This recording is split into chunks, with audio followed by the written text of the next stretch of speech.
Jumbo Scampi for limited. All for a price that will make you. How the hell am I supposed to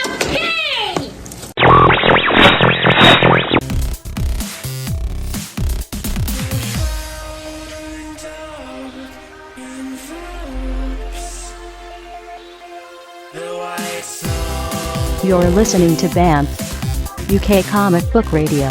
Hello and welcome to BAMF Comic Book Radio, the weekly comics podcast where we talk about news, reviews and odd points of views. I am your host, Lucas Maxted. With me today we've got Fee, Nevs, Sarah and, as guest, Jeremy Whitley, the creator and writer of Princeless. Jeremy, would you like to talk about yourself a little bit? Yeah, you said most of it. I am the writer and creator of Princeless. I'm also the director of publicity and all that fun stuff for Action Lab Comics, who puts out Princeless and a ton of other books. And I'm working on a lot of other stuff there too, but I'm happy to be here with you guys today. Okie doke, alright, well let's get straight into it then. Nevs, let's start off with the news. Okay, just before we kick off on the news, I would just like to say, as we're probably all aware at this point, sadly, the late great Kim Thompson passed away on June the 19th. There's not a lot I can say about Kim Thompson, because I do tend to get a bit emotional about people I'm very much admiring of, and Tom Spurgeon just wrote an incredibly decent overview of his life and career for the Comics Reporter website, so you're all heartily recommended to go check that out. But what I would like to say is that Kim Thompson was part of the entire discourse via Fantagraphics and the Comics Journal of basically getting us to the point where we start talking intelligently about comics a bit more than whether the Thor could beat up the Hulk, but actually seeing them as a medium that could say something about lives and perspectives in the world. And I can only say thank you, Kim, and well done. And I think everything we do on BAMF is, for me at least, an attempt to kind of live up to the ideal that was set up by the journal and by the works of Kim Thompson. So a very big thank you to him for all of his work in his life. And R.I.P., man. Good work yourself. So there's that. There's not a great amount of news this week, I have to say.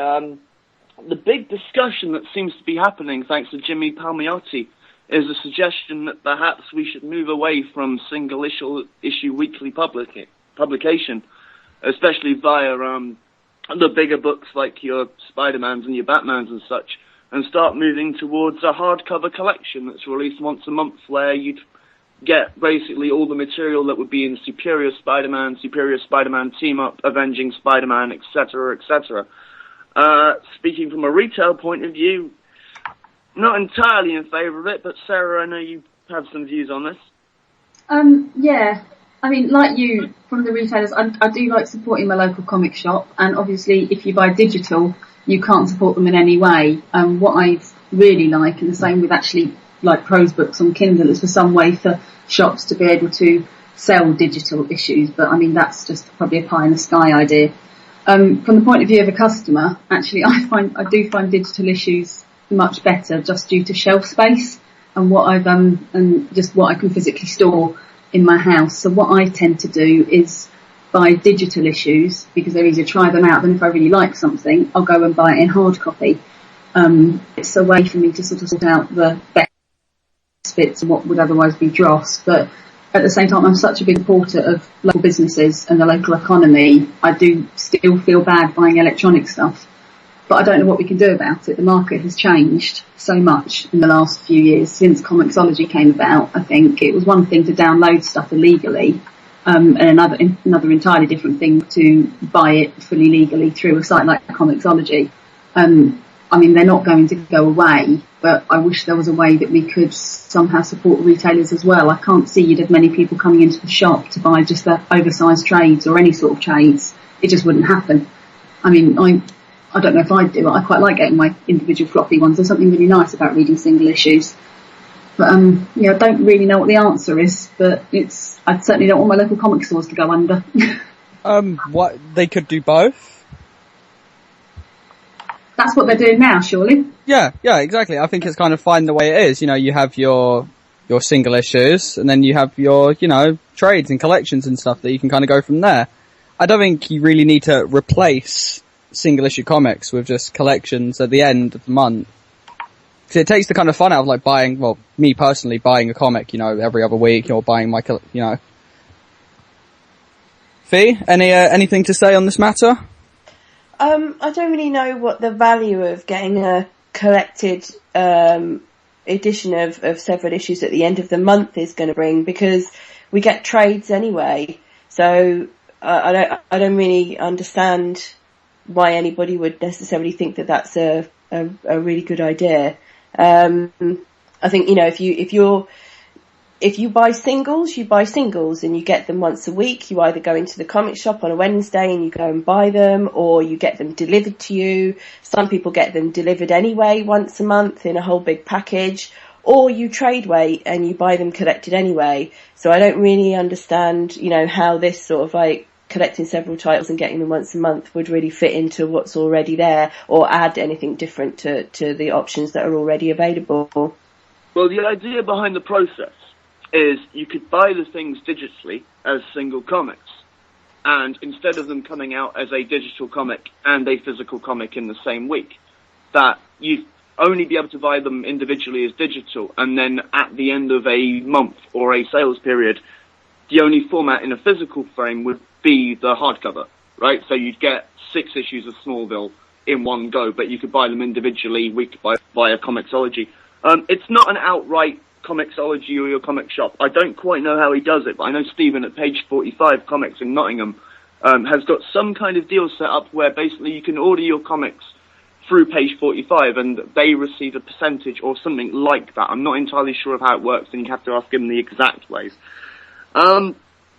It is a thing where I think a lot of shops are having to move away from the model of the new Wednesday delivery, because I think history's proving itself to that, given the option, the publisher will try and find a way to get the retailer out of the equation if possible. But maybe it's just a few years behind the counter that makes me a bit paranoid, but, I lived through Marvel's bankruptcy and attempt to go into distribution themselves, so yeah, I'm right to be a bit paranoid. So I don't think it's a great idea, but I think it's something that needs discussing. Fee, talk to us about the Marvel news. Marvel film news this week. Well, it's more Sony's news that Sony have announced that Amazing Spider-Man, as well as the sequel that's filming at the moment. We're also going to get Amazing Spider-Man 3 and 4, whether it's going to be called Amazing Spider-Man 3 or 4, we don't know yet. So it's quite an unusual move for them to make. I think we probably thought it was pretty much a given that there was going to be a third, that it would be a trilogy. But I think it's a bit of a surprising move that they've gone ahead and announced the fourth. But interesting. So they must have a very clear idea, or not a very clear idea, as I'm going to explain in a minute, but a fairly clear idea of where they want to go in terms of story. And then the other piece of news linked to that this week is that Shailene, I think that's how you pronounce her name, Shailene Woodley, who had been cast as Mary Jane, had already filmed some scenes as Mary Jane, has actually been axed from the film altogether. So her scenes have been cut. But not only that, it appears that she has actually been axed full stop. So they are actually going to recast the role of Mary Jane. So there's a lot of speculation rife at the moment as to why that is, whether it's a response to the news that there are going to be 4 films instead of 3, so perhaps they have more room to introduce Mary Jane into the story, into the way that they have it planned out, or some people are wondering whether it's a response to the massive internet criticism of her casting. There were a lot of fangirl criticisms out there saying that Shailene Woodley was not right for Mary Jane. She wasn't pretty enough, she wasn't sexy enough, and some people are wondering whether, now she's been seen on the screen, whether whether that's been a big factor in that or not. I suppose we won't really know unless somebody comes out and tells us. But and also there's an actress called Sarah, I don't know how to pronounce her name, Fagadon or Sarah Gaydon, and lots of people were saying that she'd been cast as Mary Jane, but she has actually she's been cast in the films, but she has actually come out since and said she will not be playing Mary Jane. So we don't know who she will be playing yet. Okay.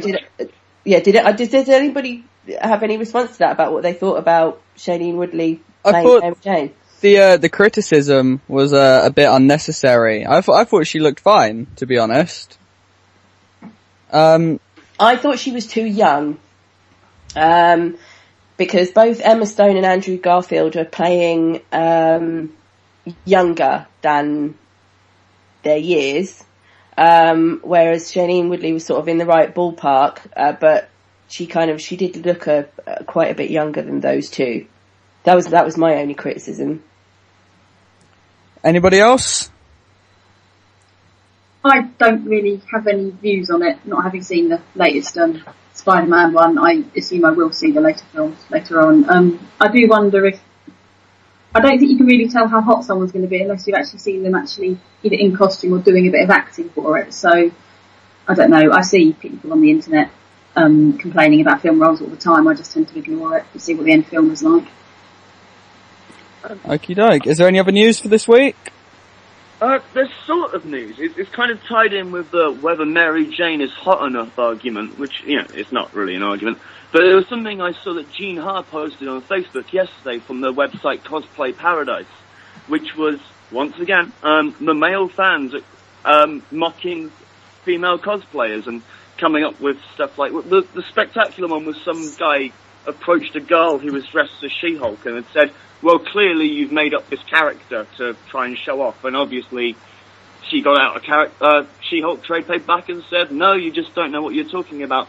And to me, it's just like part of the continuum of the really bizarre male thought process that suggests that, having been pretty much a male-dominated hobby for most of its conception, we're now at the point where there are finally lots and lots of women wanting to get involved, showing up at conventions, dressing up, knowing what they're talking about, being intelligent, and now there's this huge, boo, girls are bad, let's kick them out and try and make them look stupid. And I don't know quite what the justification for this is, but I imagine, Fee and Sarah, you've got some views on this.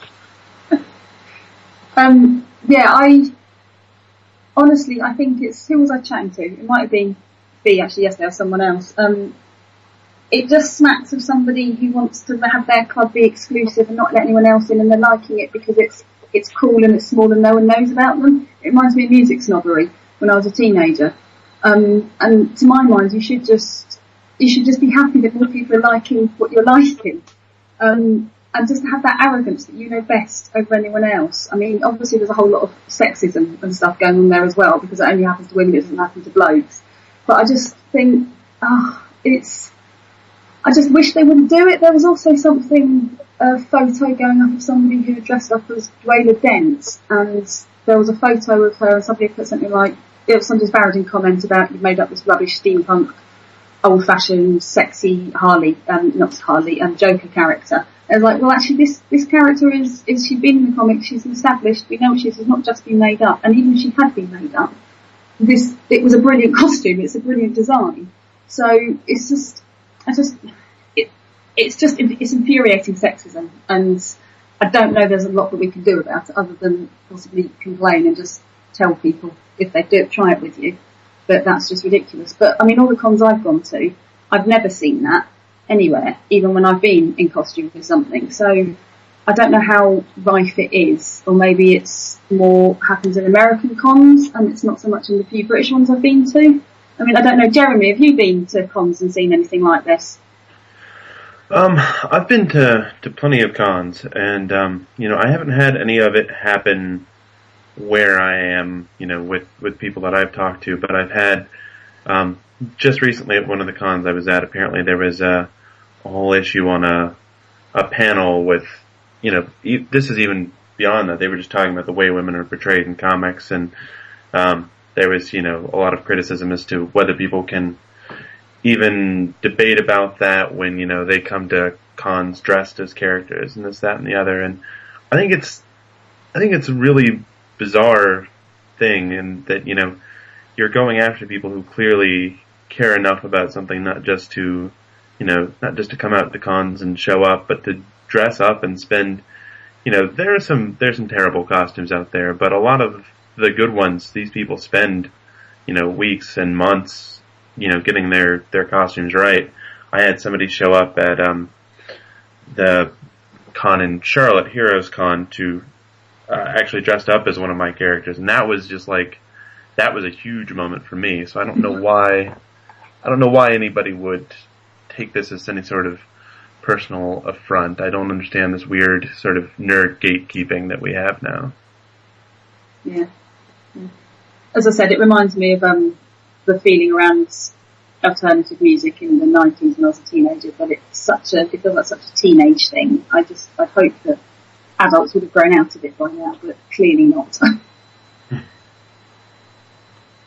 have you got anything to add? Oh, sorry. I apologise. Please carry on. I was just the only thing I have to add to that really is just, it's a whole addition to this fake geek girl thing that's been going around now for quite a while that, a lot of people have been talking about, that, cosplayers in particular have been having this kind of thing leveled at them, that, you're not really true fans, how dare you, come along to these cons dressed up as these characters, you don't really read the comics, all this kind of thing. And I don't really understand. It's just it's a small group of people, a small group of boys who, have sort of claimed their little subculture for themselves and feel like, they have ownership over it and that they feel the need to sort of put this ownership out there, and I just don't understand it. It's just a very, very strange situation. I did actually see you talking to a friend of mine on Twitter, I think yesterday, and she was, some people were having a go at her, saying she was only into the comics because of the films. Well, so what if she is only into the comics because of the films? That's a good thing, isn't it? Yeah, exactly. It's a good thing. Who cares why you're into what you're into? As long as you're into it and you're enjoying it and you're celebrating it, who cares? The more the merrier, surely. That's, that's what I think.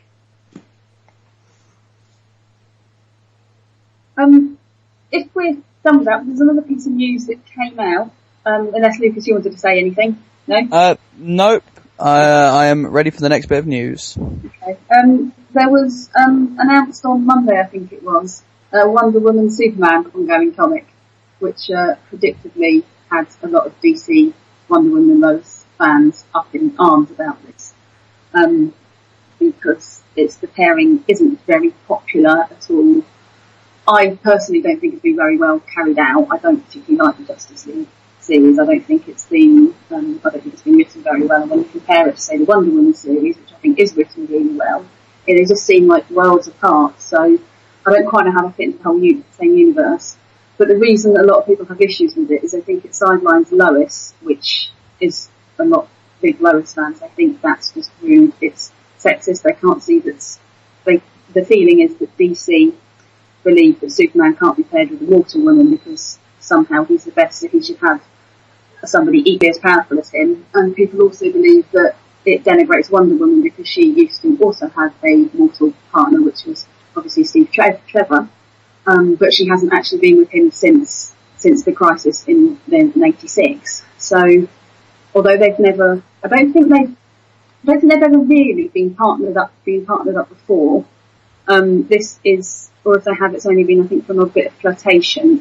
Ned, you might know more than me about if they've ever been together before. No.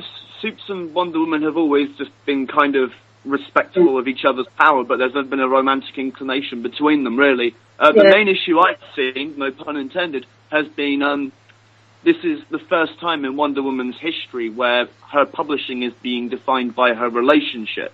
Yeah. Which I think is actually quite a legitimate point. This is essentially, Superman's girlfriend, Wonder Woman, but with added superpowers, which isn't that much of a step up from Superman's girlfriend, Lois Lane, in the 60s and 70s. And that was a long time ago, and we should have moved on. Well, I'll argue the point for Superman's girlfriend, Lois Lane, back, forward, and sideways. I think it's a far superior product than anything DC's putting out at the moment. But I would say... it ought not to be in 2013 that the premier, like, DC superheroine is only getting a second title that she features in because DC editorial have now denied to make her Superman's girlfriend. I think there's so much possibilities in the character of Wonder Woman and the things around her that she could easily support a second title without having to be basically, you know, Superman's bit on the steel side. Yeah, especially when they're written. The ones I've seen in the Justice League series, they seem a bit like really immature adolescents. I don't think it does either of the characters a service. They're not really that recognisable. And which is why the whole thing feels like it's an editorially driven decision to have them together rather than the writers actually want to put them together. And I think that is my main problem with it. I completely see people's frustrations with sidelining Lois and putting Diana with Clark, but it's the fact that if it seemed like it was written with actual passion and the writers and the artists wanted that to happen, it might come up with a whole different product, but it's so clumsy and it just feels so awkward, and I think that's what part of makes it such a bad decision. Yeah, and it's been a big thing for me. Like, I stopped reading the one existing Wonder Woman book because it was less and less driven by Wonder Woman and more driven by all the male characters they keep introducing to that book. Yeah. And, like, she is, you know, was unable to even, you know, rescue the kid that she's been trying to take care of the whole time. It was, you know, another character that does that. Somebody else, you know, saves the day here and there. And I was tired of reading about all these other characters. I wanted to read a Wonder Woman book, and there's not another one. And I think it's strange that people have been kind of calling for DC to get another Wonder Woman book, maybe one that's, you know, all ages appropriate, or at least not mature like the current one is. Because, you know, she is the flagship female character of the DC universe. And she only has one book, and it's not appropriate for anybody, you know, under the age of 15 or 16 to read. Comment section. So, of course, DC responded by making a, you know, book where she is still not the main character, and, you know, she's defined by her relationship with Superman, who she's making out with on the cover of the first issue. So. Yeah, I mean, I've got a friend who's 12-year-old who's just starting to get into comics, and I just gave her a huge pile of stuff earlier on this year. But I'm thinking I wouldn't give her the new Wonder Woman one because I don't think but it's just not quite right for her. But then I was thinking, well, what other ones can I give her? And I know she likes the character, and I've set off the sort of old 90s JLA ones instead, or anything like that where she's got a sort of guest appearance, as well as some Supergirl ones from the Pre-52, things like that. But there's nothing that... This is a 12-year-old girl is, I think, is one of the best target markets for a Wonder Woman comic, but it's difficult to find stuff appropriate for her. And that's just nothing which is just wrong. There should be, I mean, having more comics for kids is a whole different, or kids and teens is a whole different conversation, I think. But I don't understand what DC are doing at the moment with that.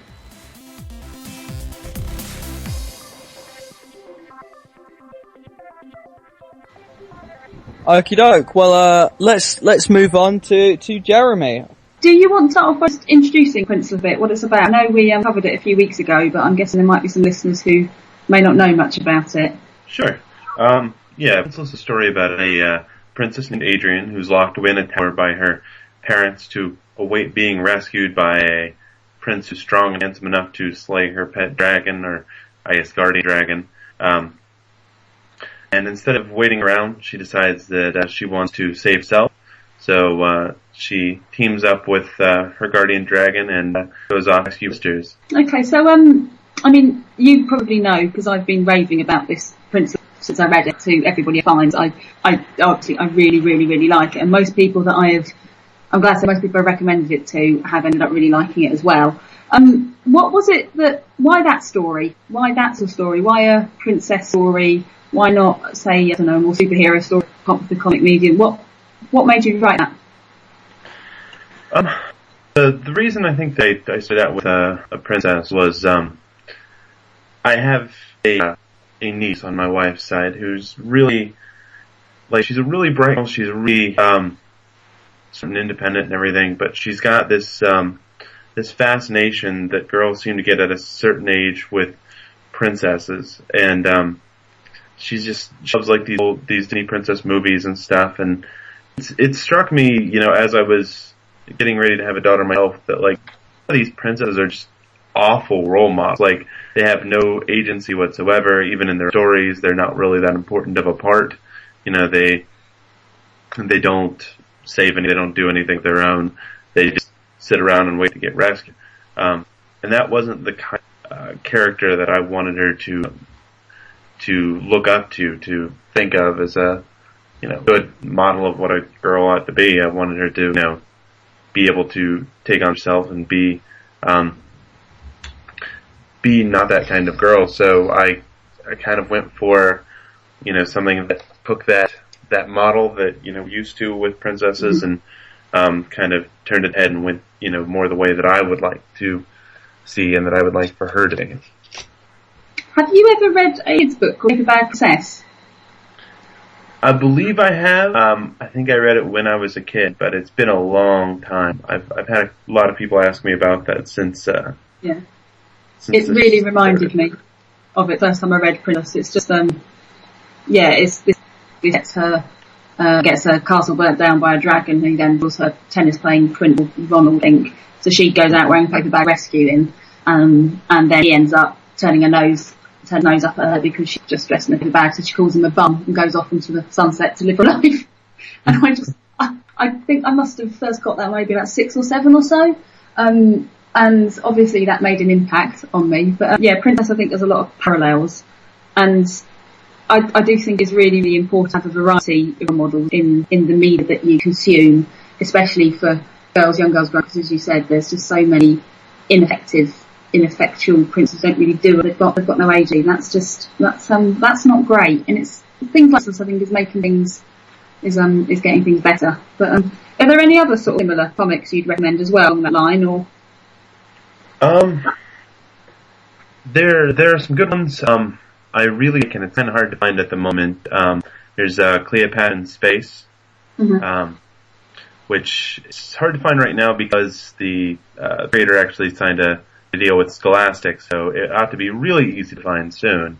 But that's one of them. I'm a big fan of the fantasy stories. I really enjoy the stuff of legend.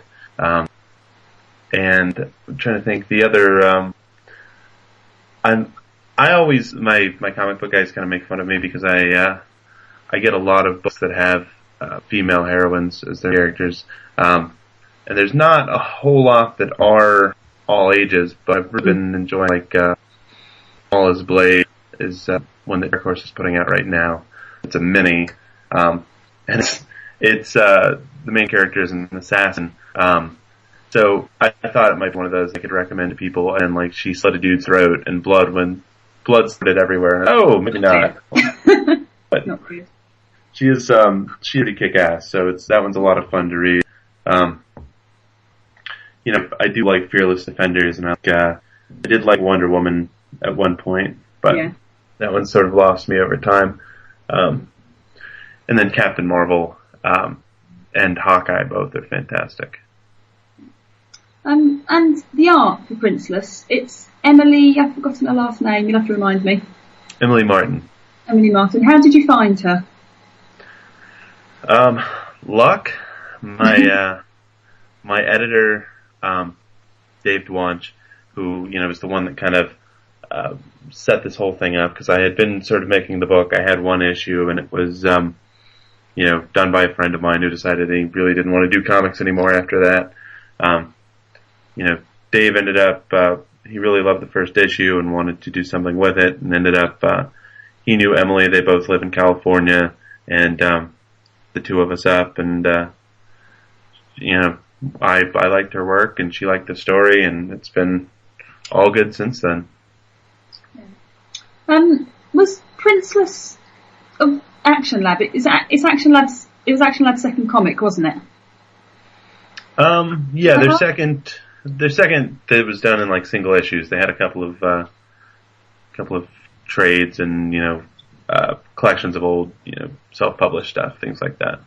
Okay. And how did it end up at Action Lab. I mean, I was having a look around the website and I couldn't work out if it's that you came first with Princeless or it was already set up, or can you just talk us through the company? I know that you publish a lot of titles now, in a whole range of different genres. You've just done a sort of horror comic adult line as well, haven't you? Mm-hmm. Action Lab's kind of a funny story because there's a local convention I was actually talking about a little bit earlier. It's called Heroes Con. It's in Charlotte, North Carolina. It's a big kind of artist-driven convention, and I happen to have a table there with my friend Jason, who does the art in my other comic, The Order of Dagonet. And we were seated next to Dave Dwatch, and we did terrible all weekend. We made like no money. Okay. None of us sold much of anything all weekend. And you know, when you do that, you get to know the guys next to you really well and what it is they're selling, because you hear them pitch it to people all day long. And it just so happened that like the results of that con were so bad that Dave and a bunch of other people he knew who were self-publishers got together and decided that they were going to actually do their own line. They were going to put together their own publishing venture, and that ended up becoming Action Lab. And as it happened, David picked up a copy of my book while we were there, not selling anything, and he contacted me later on and was like, "Hey, this is the kind of book I'd really be interested in being part of.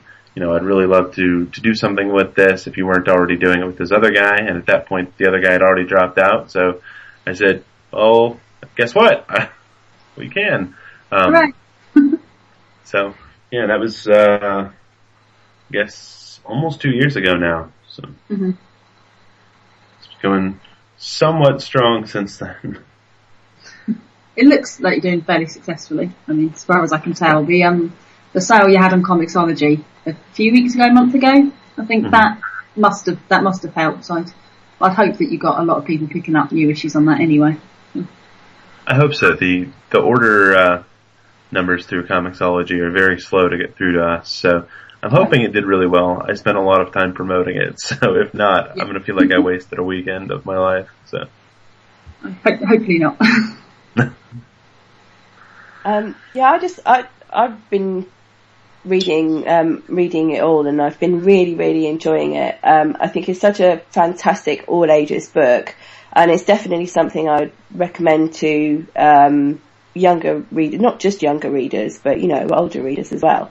And it's something that I work with some students who study a comics module. And they're always looking for representation of women in comics, and this is one that I'm definitely going to be recommending to them. And one part, I just wanted to mention one of my favourite parts of the whole series so far, which is it's in volume 2, issue 2, where Adrienne meets goes to the blacksmith for the first time to go and get her armour. And she is presented with all of the different variations of female costumes. That made me laugh too. And it's just it's very funny, and it's very well done. But it also has it has a deeper meaning. Obviously, it's an actual commentary on the way that female characters are represented in comics, with how they're drawn and how they're dressed. And obviously that's something that you're very aware of, Jeremy, and wanted to make a comment on, I assume. The way... Yeah, absolutely. Yeah. I love the little... Sorry, go on, carry on. It's always weird to me when I pick up, a book that I've been looking forward to, that has a strong female lead, and then, you open the book and everybody is drawn all pin-uppy, and they're in positions that don't make any sense. They don't even look like they could be doing the things that they're supposed to be doing in the book. It bothers me. Escher Girls. Yeah. If you haven't seen that Tumblr, have a look for it. eschergirls.tumblr.com or whatever it is. It's great. Yeah, and Escher Girls actually picked up the copy of the second issue of Volume 2 that we did that had the big pin-up cover with Adrian bursting through it and basically just calling out that style of cover. Yeah. Which I also that was the next moment that I had down to mention in particular, which was something that I really, really enjoyed, was that cover. I thought it was it's very clever. It's actually a very clever commentary on that kind of thing. I think everybody should go and pick this book up anyway, but go and check that out. It's really worth looking at. Yeah, I just need to wait till my nieces get a bit older than 15 months and then they are actually able to read. And then I can get it for them. But at the moment, I don't think a 16-month-old is going to get a lot out of it, apart from possibly chewing at it, which isn't really what you want, I think. Yeah, my daughter is 2, so she doesn't quite get it yet. Although she does recognize Adrian now, and she calls her girl that bites. So. Brilliant. And am I right in thinking that you've been nominated for an Eisner twice for this? Yeah, the first volume was actually nominated for 2 Eisners. One for best story for ages 8 to 12, and one was actually for just best single issue, which I mean, that was a huge honor because it's, out of all comics that came out that year, ours was like one of 6 that was nominated for that. Okay. Yeah, we lost pretty hard to Mark Waid, but well, everybody did that year. That's I suppose a good person to to lose to. We also had another question about the race in Princeless. Obviously, so your main character and her family, they're all black, which is also one of the things that I did really like about it, because apart from possibly a Disney princess or two, I think I only ever see white princesses, which is just not right. And well, apart from any racism stuff, it's quite boring as well by this point. So, why is it that you decided to make her black and then the rest of her family and that? I know that in the first issue you used it as a way to touch upon and call out the idea that princesses are fair. I did also really like that. I think that and possibly the page before that, when Adrian was reading a book about princesses and she just said, "This is ridiculous, this doesn't make sense, what sort of person would act like this?" Those were the things which helped bring to the attention, like, this is different, this is something new, this isn't something I've read before, this is a different type of story. So, how come, if you talk us through that would be good. Yeah, I think, that was a big thing for me. My wife and my daughter are black, and that was a big issue that I wanted to touch on. Not to mention, it always sort of bothers me that for some reason, in books that are fantasy, that happen in a place that don't exist, that's in, a world outside of our normal world, for some reason, nobody includes any sort of characters of any ethnicity other than white, just because there's this sort of idea that, these sorts of stories originated from Europe, that all the characters in them have to be vaguely European. Mm-hmm. And, even in a lot of the stories in the genre that I like, people who are not white or are dark-skinned are, bad guys. They're villains. Mm-hmm. Tolkien is a pretty good example of that. I grew up with the Lord of the Rings series, and, the only time that there are characters that are anything other than white are, the characters from the evil lands, from the bad areas that run around on giant elephant creatures. So, yeah. I wanted to have that touch in the story, and to have a character that you can relate to. Then it really struck me as bogus that Disney's one, black princess had to somehow be like historical fiction rather than fantasy. Yeah. Yeah, it strikes me reading a lot of fantasy. I think that's before I started reading comics. I was mostly just reading fantasy and sci-fi. But for a genre which involves you using your imagination, actually a lot of writers are really unimaginative about what they do. They just think about producing set storylines, stock characters, set plot lines, and everybody looks like they have done, just as done for the last 60 years. And I just think if you're writing a whole new world, just do something new, do something different. It's automatically going to make for a better story, yet it's still quite rare to see. So, nice to see Princeless adding to that. We had another question as well about, have you had some backlash on Tumblr due to, about this and about having Adrian and her family being black, or any sort of other audience reaction to it? Yeah, I mean, especially early on in Tumblr, there were some issues where, people are, I think, somewhat naturally suspicious about, myself being a white man writing, black characters, and that it's somehow some sort of ploy or some, attempt to make money off of something. And, it's, I really, I understand that point of view. It's, it's part of the reason that I got into it is that it's such an infrequent and,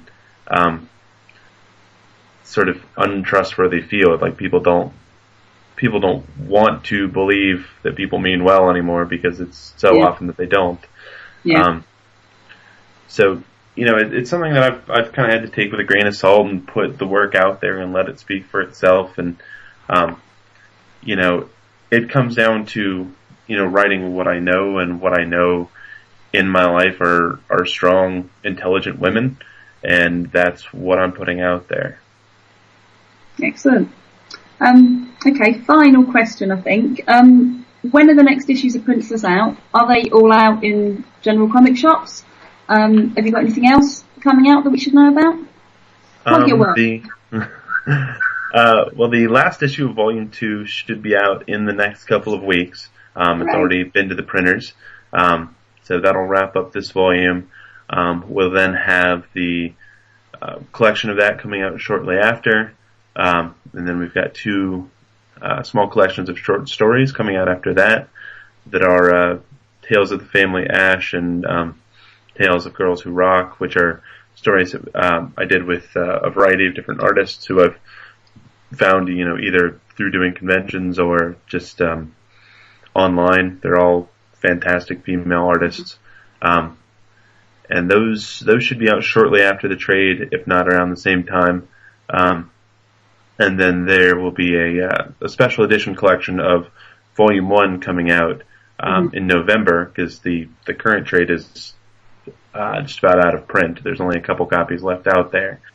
So we would have to be doing another reprinting of that anyway. We decided to go ahead and do a special edition, which is going to collect all of the first volume, the short stories that came after it, a couple of other bits and bobs there, and then Kelly Sue DeConnick is writing an intro for me for it. So wonderful. Lots of cool stuff there. Excellent. And then my other comic that's out right now is it's The Order of Dagonet, which there is all available through Comixology. It's a bit rare to find in stores because the trade for that I don't think has actually made it out yet for the first 4 issues.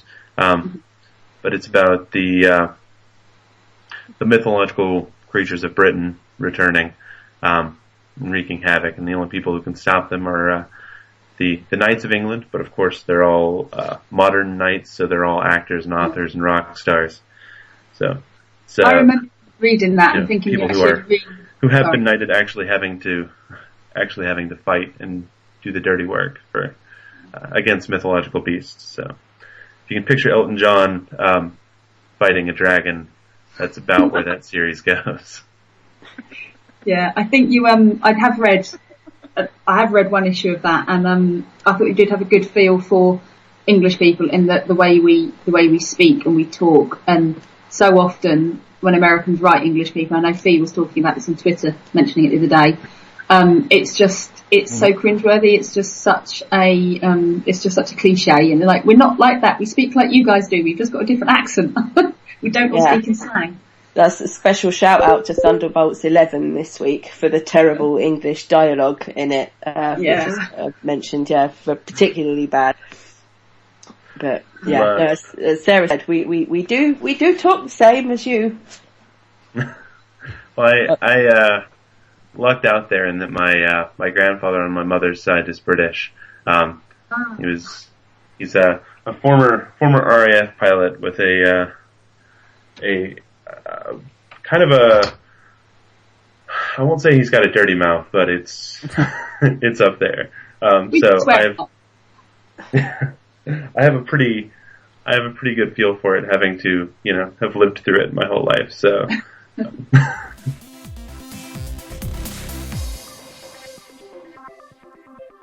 Okay, and that brings us into what we've been reading this week. Jeremy, as our guest, would you like to start off? Yeah, absolutely. I've actually had some good luck with comics the last couple of weeks. I've been a little behind, so I've been catching up. But I've been following Captain Marvel since the beginning of this new series, and I'm getting into the whole Enemy Within stuff now. And that series has been fantastic. I'm a big fan of Kelly Sue DeConnick's work, as well as the Captain Marvel character. Also been reading The Movement, which is Gail Simone's new book. It's introducing a lot of new characters. I think it's going to be a really interesting series as it goes forward, and it has a lot of new things in the DC universe, which I feel like there's a shortage of recently. So it's nice to see them doing something different. And of course, I've started reading Wolverine, I've been reading Wolverine and the X-Men since it started, and it had been starting to slow down, and I was kind of unhappy with it. And then this Hellfire saga kicked off, and it's been back to form recently. And that's a series I've been a huge fan of. I also got caught up with Fearless Defenders, which has been a great book.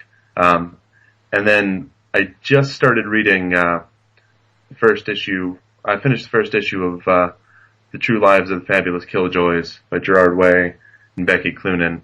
And so I have the entire album on which this is kind of based, which comes before this, and have listened to it lots and lots of times. And I read this book. I still have no idea what's going on in this book. So it might be great. I don't know. I'm going to give it at least another issue to start making sense. But Becky Cloonan's art is beautiful.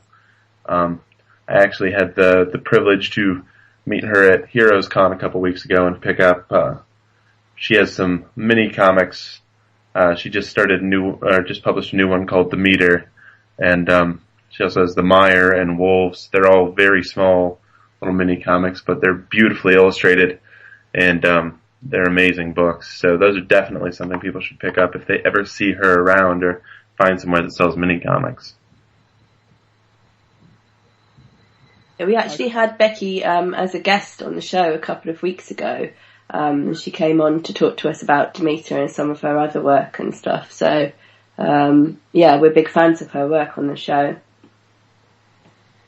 Yeah, I remember Sarah told me that she had come on now, and I had never met her until Heroes. I met a lot of pretty awesome people at Heroes this last year, and I picked up all of her stuff. I just threw money at her when I saw it. So yeah, she's going to be at there's a convention in England called Thought Bubble towards the end of the year, which most of us are going along to, and she's going to be at that, so we'll be looking forward to meeting her in person there. Awesome. Okay, so Nevs, what have you been reading? I've read a couple of things this week. The main standout for me was 10 Grand by Straczynski and Temple Smith. I really don't want to keep on saying I like this comic every time it's published, because I imagine you guys get a bit bored of, there's Nev going on about a Straczynski comic again. But my god, this comic rocks. It's really kind of difficult to make this quantification comparative, but it's a lot like Spawn, but in a really good way.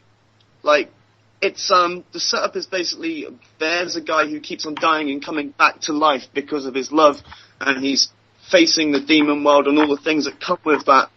And it's so well written. This is like Amazing Spider-Man issues of Straczynski, not like Superman walks across America and then never finishes levels of Straczynski.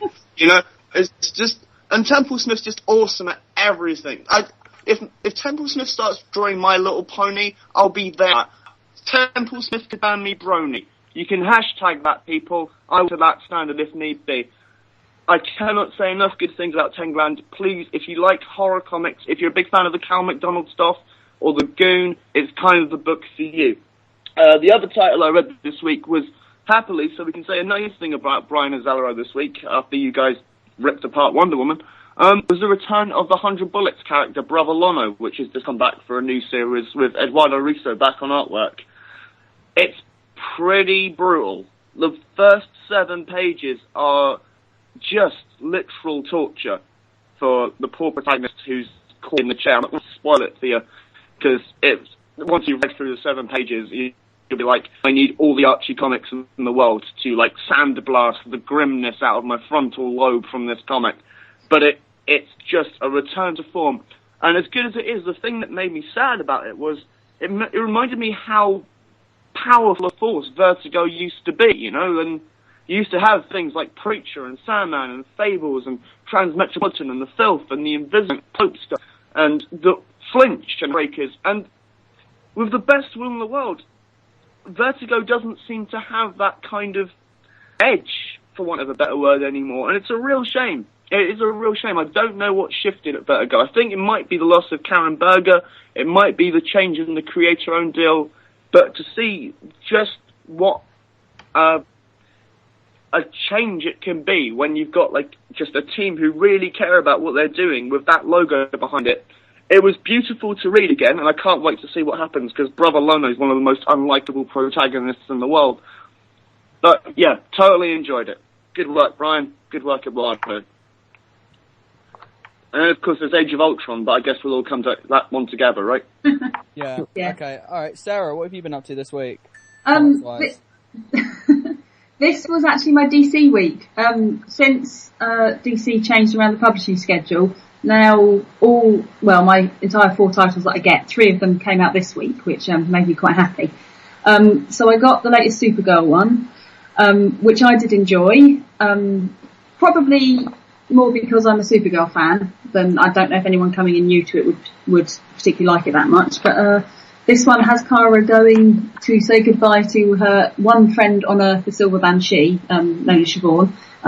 Speaking to her saying, I'm sorry, I've got to leave. They have a bit of a fight, mostly because Siobhan has got some plumbing troubles in her apartment and is having to clear up stuff from her upstairs landlord's toilet, which was just reading it going, this is quite disgusting. I can't believe that this is actually in here, because it's not the normal sort of thing that I would expect to find in the comic.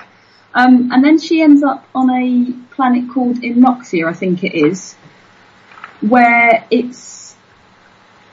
everything is made out of a sort of metal which can replicate anything. So you get a couple of really nice panels where it looks into Kara's memory and then pulls out some of her memories of this statue on Krypton. And those pages were actually my favourite of the entire issue. They were really, really nicely done.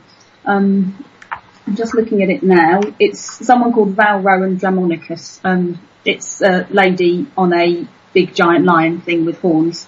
But those 2 pages were really, really lovely and made up for slightly unusual art in the rest of the issue. So yeah, I thought that one was fairly solid.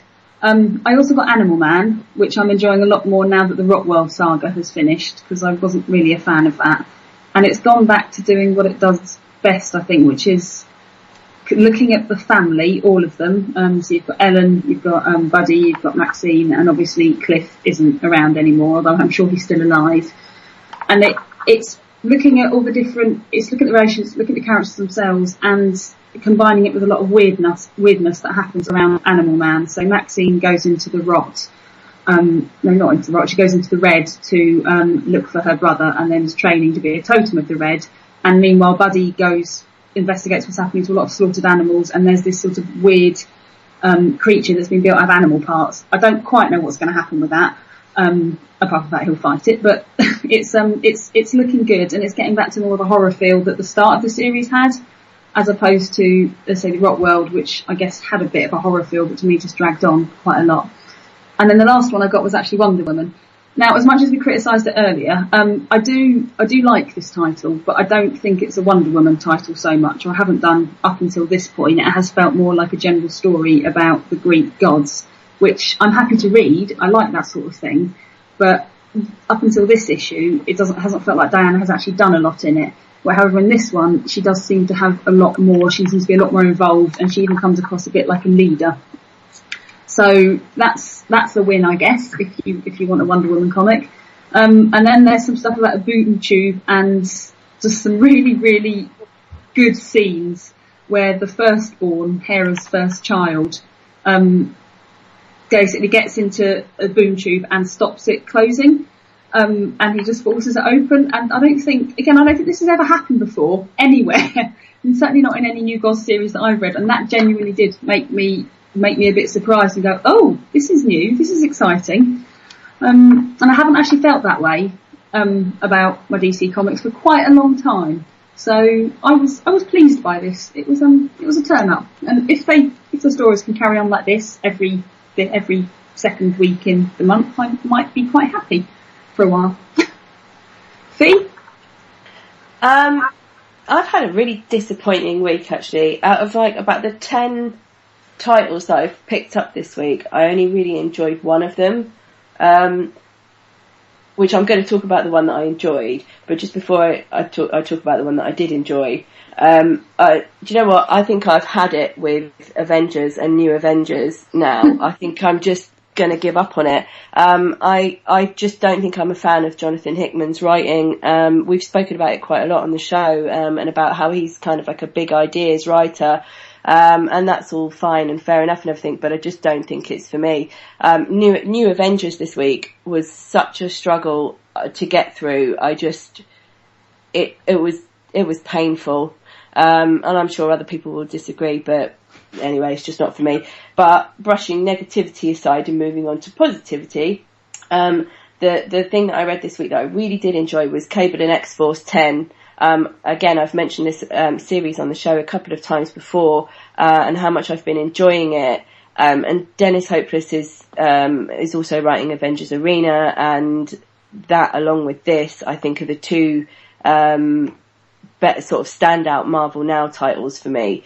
For anybody who hasn't been reading Cable and X-Force, Cable's been having these visions of the future, and he's been getting these really terrible headaches, and he assembles this new X-Force team to go and prevent the outcomes of these visions that he's been having from happening, to try and stop them from coming true. But they've sort of been by trying to stop some of these terrible things from happening, they've been upsetting a few people, including the Uncanny Avengers, who are now on their backs and trying to track them down, trying to face up to them and find out exactly what's going on. And the whole series is just written with such humour. Dennis Hopeless is so great at dialogue. There's some really, really funny bits in the book, and I've enjoyed every single issue, and this one has been no change. It's lots of humour, lots of action, really well paced. Hope has shown up in the last couple of issues, Cable's adopted daughter Hope. There's some really nice scenes with her and Blacksmith in there, and I just love Dr. Nemesis. I love Forge, and it's so great to see Boom Boom back. And yeah, it's just a really great comic, and I really recommend it. If anybody hasn't been picking it up, grab the first trade, and get on it. It's really, really good. I have been looking into getting more X-Men titles, possibly, considering I've been reading all the 90s stuff, and I've just come across an explanation for the Cable and Scott Summers timelines, and I'm reading it going, my God, this is complicated. But, yeah, and it gets even more complicated. Hooray! But it does get very complicated. Okay. But this book, though, is once you've sort of got an understanding of who Cable is, it's a really good jumping on point, I think. Yeah, really recommend it. Okay. And yeah, so then other than that, I suppose Age of Ultron 10, which I think we're probably all going to have something to say about. should I start off, or should we? I just want to start quickly with Age of Ultron. Considering I just started to really like Ultron, and this whole Age of Ultron thing was like, I was like, oh, okay, cool. Didn't Ultron go out like a punk? He just showed up and then, went. But yeah, no, go on, guys. Let's get into it. What's everybody's views on Age of Ultron 10? Well, alright, I'll begin. Go first, Nevs, because I think your views may be slightly different. Well, did I think it was a good comic or not? To be honest, I don't know if it was a good comic or not. But it was certainly the most interesting comic that Marvel have put out of a crossover nature for quite a while. And I'll tell you why. I mean, at this point, you all know what happened. Wolverine's abuse of the time stream has fractured the Marvel timeline continuum. Galactus is about to eat the Ultimate Universe, and the big thing that we've been waiting months and months and months to find out was, yep, Angela's in the Marvel Universe, which is kind of ironic considering she's like one of the first characters created out of the whole creator rights thing that Image kicked off as a pop at Marvel in the first place. But hey, who said that satire was dead in the real world? But the thing that intrigues me about it, right, and the reason I've been asking everyone about Hyper Time this week, is now, as far as I can work out from the double-page spreads with Blackbeard Thing, which I was so happy to see, anything can happen in the Marvel Universe. And there's no contradiction anymore because everything, there's no continuum. It's broken. And the possibilities that could lead to is so much more interesting than the kind of Bayou tapestry, this happened, then this happened, then this happened, and it has to be in this order, and all excitement is thrown out for keeping the record straight and all that kind of continuity, dull stamp collecting crap that I hate about mainstream comics in the first place, So for me, the opening up and just admitting, do you know what? It's all up for grabs. Anything can happen now. 2 cases in one, Galactus and Angela. Anything's up for grabs. I thought that was amazing. That's why I liked it. I didn't think it was a particularly well-told story. I thought it was as good as Bendis' crossover comics usually are, which are not very good, too much dialogue, not enough happening. But on the whole, certainly interested to see what happens after the Marvel Universe kind of recovers from this. Hit me, guys. What did you think? Well, I hated it. I thought it was an absolute load of rubbish. I thought it was something that was done in 10 issues that could have been done in 5. Half of it absolutely did not need to happen. The big reveal. Oh, Angela. Well, we all knew that anyway because Marvel told us that months ago. And plus, who cares? I don't really even know who she is and I don't care. As for the whole sort of Ultimate Galactus and the Ultimate Universe, well, if the Ultimate Universe blows up and gets eaten by Galactus, well, good. And that's what I have to say, really. Oh, okay. Well, I suppose I'll be kind of like a middle ground, I suppose. I didn't not enjoy it, if that makes sense. I wasn't too sure what the whole big secret thing was, because that was supposed to be a big thing. But all I saw was Angela, I think, once again, who I pretty much have no idea who she is, show up at the end. Somebody mentioned the Wolverine ripping apart time, and Ultron dying and probably coming back 100 issues down the line. I just thought it was all a bit pointless. I agree with Fee. It could have been done in about 5 issues instead of long drawn out Age of Ultron, which just kind of ended a bit pointlessly. Yeah, I read it. It's the first, I haven't read any other ones in it at all. I don't really care about the event as such from what I've heard about it. I just read it because I wanted to find out what happened to the Ultimate Universe. And my main feeling about it, I mean, I thought it was a pretty terrible comic, but I haven't read any other ones. Maybe it make more sense. I just don't want to lose Miles Morales as Spider-Man in any way. And if that goes in any way, so long as he's somewhere and he gets his own book, I'll be happy. Which is probably a complete odds to what Fee thinks.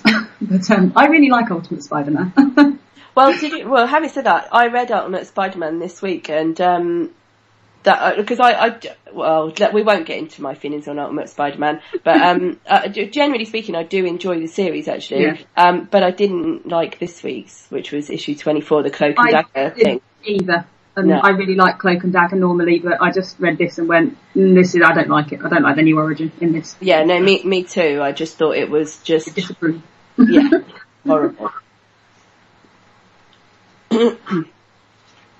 But yeah, no, it was just the other thing about it though was just like it was just the Age of Ultron 10. It was just one big advert for like for Infinity for Hunger, and it's like and Guardians of the Galaxy. It just felt like a complete non-event, and I just cannot believe, as we've said, that they strung it out for 10 issues.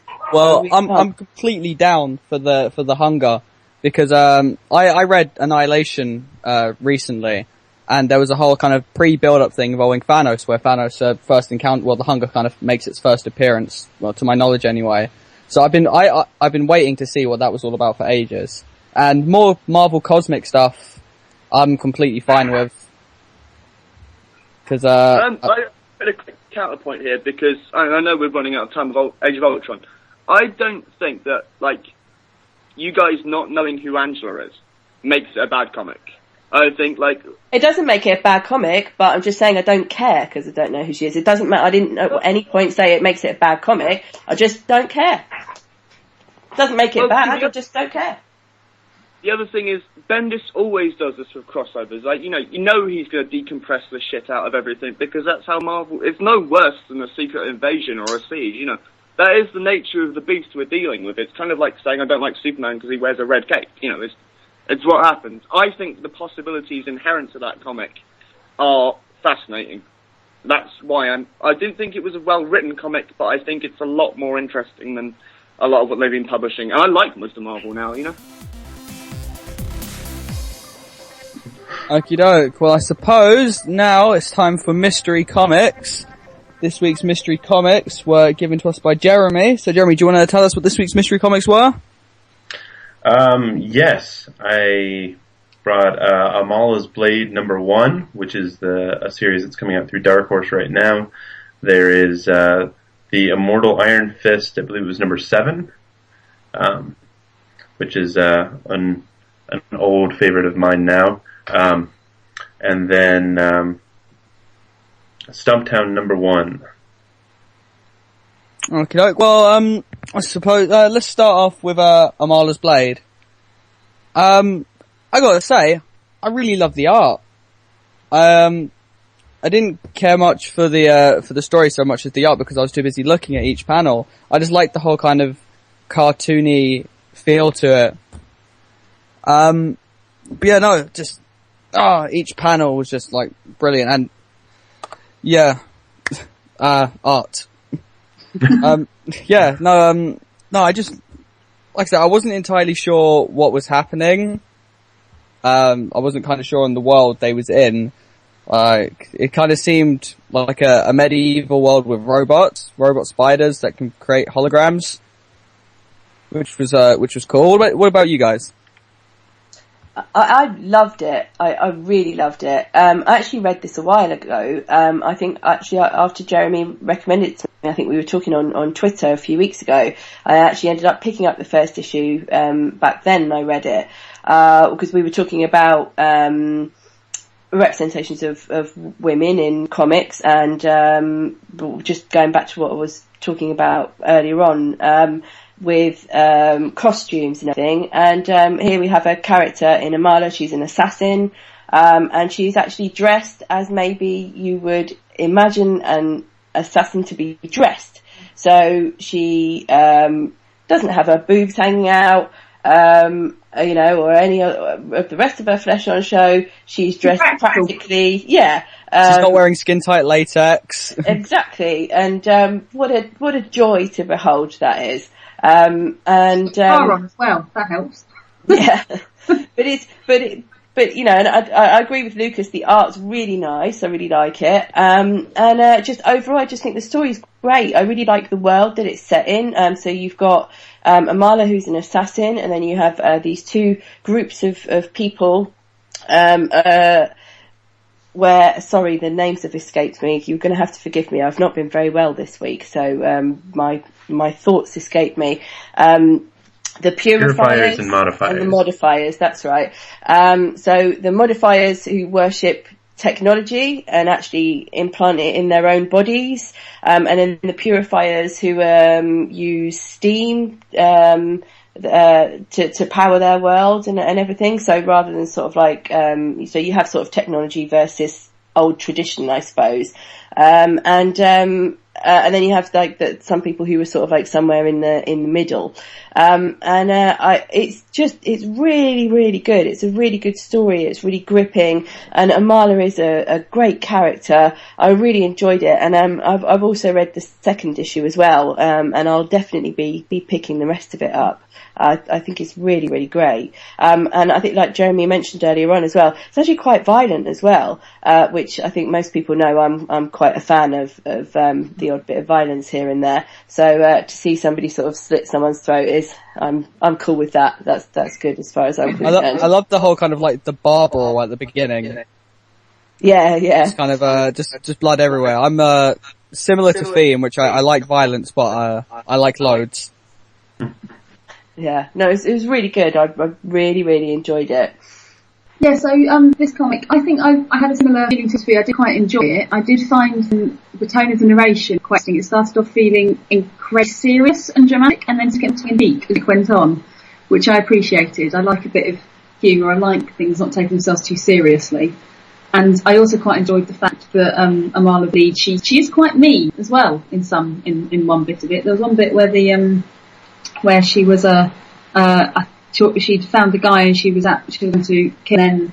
It was there where she slit his throat, and he said beforehand, "But you said you were going to walk me home," and he's obviously really, really upset. And she's like, "Yeah, well, whatever. I'm still going to kill you anyway." And I thought that was really good. That was and I'm not usually a massive fan of violence in life actually, but I did enjoy that. So Nez. Yeah, I did quite enjoy it. I like the tone shifts actually. I like because life is never just all serious or all funny. It's not like you can choose between being Sin City or Norman Wisdom. They're usually a back and forth how reality works. So I quite like the tone shifts, and I thought it was really nicely drawn. However, of the three things suggested by Jeremy, by far and away my favourite was Stumptown, written by Greg Rucka, who has turned out so much high quality crimes. And the artist's name eludes me, but he's very, very reminiscent of Michael Lark. Not in any kind of like swiping way, he just managed to capture the same tone that Michael Lark managed to get on Gotham Central. I thought it was similar style. I was reading it going, this looks really, really similar, and Gotham Central is the only other crime comic I've ever enjoyed. I love Stumptown like you did. Now I'll let you go back to it and stop interrupting. You're right. It's a story of a PI who is asked to track down a girl called Charlotte, and she's part of a family, and there's all kinds of interesting machinations and stuff. But unlike the Jessica Jones or the Knights of the comic world, our PI actually has a life and has a lot of things going on. There's obviously huge back history going on, but by the time she's inveigled to this case, which holds in some very interesting flashbacks and such like, and also brilliant colour shifts. I don't know if you guys read the notes after the issues with this, but the guy was really breaking down why a thing was that way and why he used this thing for reference, the amount of work he put into it. It's one of those things where it's a good story that would work in any medium and would be a great film, but it just happens to be a really good comic. I remember reading the first issue as it came out and then completely forgetting about it, unfortunately, but really appreciated the opportunity to read all of the issues. As with a lot of these mystery comics, I basically get the first issue and go, okay, well, I've read that, there's no great need to read anything else. But that, I was like, I couldn't wait to find out. And when the ending happened, I was like, yeah, of course that's the ending. Make perfect sense thematically. The structure works really well. The dialogue is bang on. It's one of those like, oh, this person's actually listened to how people talk rather than watching movies and listening to these great big monologues of Kevin Smith. Well, so yeah, totally love Stumptown. It was great fun. Guys? Yeah, I'll add something else to that. I thought it was so good, I can't even explain why I thought it was good. I can't pick out what bits worked because I just loved all of it. And I never, ever like crime or detective books. I mean, other mystery comics we looked at have had that theme, and I was like, I'm just not going to like such a thing. This was brilliant. I should have known that because it's Greg Rucka, but yeah, absolutely fantastic. So yeah, thank you for suggesting that, and it made my life richer. Yeah, Rucka's one of my favorites, and I think this manages to hit on a weird middle ground, having a character who's funny, story is serious. It's kind of reminiscent to me of like 70s detective drama stuff like the Rockford Files and things like that, where the character is often kind of incredulous about what's going on, or at the same time sort of resigned to their fate of these stupid things that are happening. Chinatown, I think, is another example like that. And I think hits that just at the right level, still making his character original and different enough that you're really pulled into it. I gotta admit, I felt really, really sorry for her in terms of her luck. I mean, she gets shot, bottled, punched, her arm almost pulled out of socket. She's a soldier. She's thousands of dollars in debt from the beginning of the comics. Yeah, there's that as well. So she doesn't really have any choice in the matter. Doesn't seem to be getting kind of any benefit from all this other than losing her debt. Yeah. But yeah, she just gets like hit and shot a lot. And I was like, oh, I feel really sorry for her. But other than that, once again, I think for me the standout thing from Stumptown was the art. Yeah. Yeah, Matthew Southworth is the artist's name. Okay, no. Yeah, Nevs couldn't remember his name, anyone. Oh, Nevs couldn't remember a name. And then the one for Amala's Blade is Michael Dialinus. Okay, no, cool. Yeah, no, Arla's Blade definitely out of all three, art-wise, was my standout favourite. But I suppose let's move on to the Immortal Iron Fist. Who would like to start off? I can start with this, if you want. Okay, no. So, I gathered, so I read number 7, I think it was, and then I read number 8. And then by the end of number 8, I realised it was in Marvel continuity, I think. Which, yeah, so obviously I'm not very observant with publisher names when given stuff to read. I thought it was alright, number 7, but it did feel, if I got it right, this woman is the one female Immortal Iron Fist that has ever been, which to me just made it feel a bit tokenistic, and I wasn't that excited over it. It was a good story in itself, but then when you add into everything else that it goes into, with the rest of the world and the history of it, I just thought I'm not that interested in it. I'd rather, and I think it's because there's been a lot of, there's tons of stories out there where you've just got one woman has done whatever, and I'd much rather read a story where either women are central to the whole world or there's like a team of them. So things like Amy Commie Girls, I think does that really well, as does the Lady X-Men series, which I don't even know what the proper name is, I'm just going to keep referring it to the Lady X-Men series. And things like Princeless, other stuff like that, where it's, or even just series just about one person. So if Wonder Woman, like it used to be, when it was actually just about her and she was central to it, or the Supergirl series where it is all about her. But this one, it didn't really float my boat, I'm afraid. But I'm sure someone else will have something a lot more positive to say. Well, I do. I really liked it. I really liked Immortal Weapons anyway. The thing that I really liked about it was about love. It was about real love. It was about the love that transcends people trying to keep their identity straight, and just the amount of sacrifice that these people do for each other in that whole story, and the amount of crap that they put themselves through just to try and make one happy, I thought was really inspiring. And I thought, well, you could be the true female Iron Fist and the one that happens. I was like, oh, actually, you're so in love with this person that, like, one of the greatest honours that could be given to you in this community and society. No, you love this fisherman guy more. To me, I really liked it. I thought it was beautifully drawn, but I'm always a sucker for great pirate and war stories and stuff like that. I thought the whole bit was like I will have my horse kill this little wench. I was like, this is great fun.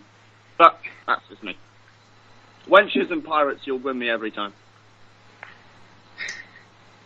No, I really liked it. I've read it before. I've read the whole Immortal Iron Fist series, which is written by Ed Brubaker and Matt Fraction, and some of which was drawn by my beloved David Alger. This issue though was drawn by Travel Foreman, and Derek Fridolfs. Is that right? Oh, hang on. No, Leandro Fernandez. Is that correct? I think. This whole series is, there is sort of a few standalone issues that tell the story of all the different Iron Fists throughout history. So, as we've already said, this is the story of the only female immortal Iron Fist that there's been. I think it's fantastic. I think it was a really, really well written issue. I think that the art was absolutely beautiful. The opening page, where she has the cherry in her mouth, and she's being punished for stealing cherries, and the stall holder who's trying to punish her for stealing the cherries is going to use a sword to slash the cherry from her mouth. Those sort of first 2-3 opening pages are just absolutely beautiful. So beautifully drawn. I have one thing about that whole cherry thing. Were those cherries made of glass, or was they actual cherries? I think they're supposed to be like glacé cherries, like sweetened. Oh, okay, alright. Okay, cause, that was just the one thing that was kind of like bugging me for ages, cause I couldn't remember or not, like, if they was glass or if they was just cherries, so. Which, would have been a bit violent. Do you know, I thought that the entire thing was a nice kind of like happy issue. It kind of, it just ended happily. They, at the end of it all, they live happily ever after, have kids, and then die. So, yeah. Yeah, it's one of those things that, like, as somebody who writes comics, I'm amazed by, is people who can tell, like, a full story like that in a single issue of, a little 24-page comic. That, at the end I feel like, alright, that was a whole story, as compared to every other comic that I and pretty much everybody else writes, where it's like, see what happens next time. I thought that was pretty amazing, and the, both Brubaker and Fraction are big favorites of mine, and that was a big series for me. But it was interesting how, they would do a big, long Danny Rand Iron Fist story, and then do a one-off story about one of the previous Iron Fists. Yeah. And, that, I missed that series. Hawkeye is very much, I guess, the kind of the descendant of that series, but, that one is still fantastic. Okie doke. Nevs? Yes? Anything? Well, I did just review it, but And I did completely not hear that because I completely forgot. That can be cut. And the worst part is I was listening as well. There's always a moment like this at the end towards the end of the show where either myself or Bert does something incredibly smart. But yes, smart. Speaking of the end of the show, I think that brings us to the end of the show, everybody. First of all, I'd just like to say a big thank you for Jeremy for starring on the show. I'm glad to do it. Yep, it was great. And Princeless is great, by the way. Thank you. Yeah, I wasn't in on the interview, but there we go. To everybody else, don't forget to subscribe to us on iTunes. We're on Twitter as well, at Radio BAMF. Jeremy, have you got a Twitter as well that you just want to quickly give out?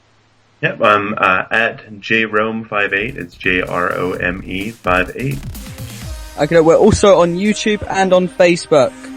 So, thank you for listening to BAMF Comic Book Radio. Say goodbye, everybody. Goodbye, everybody. Goodbye, everybody. Goodbye. www.wearearcade.com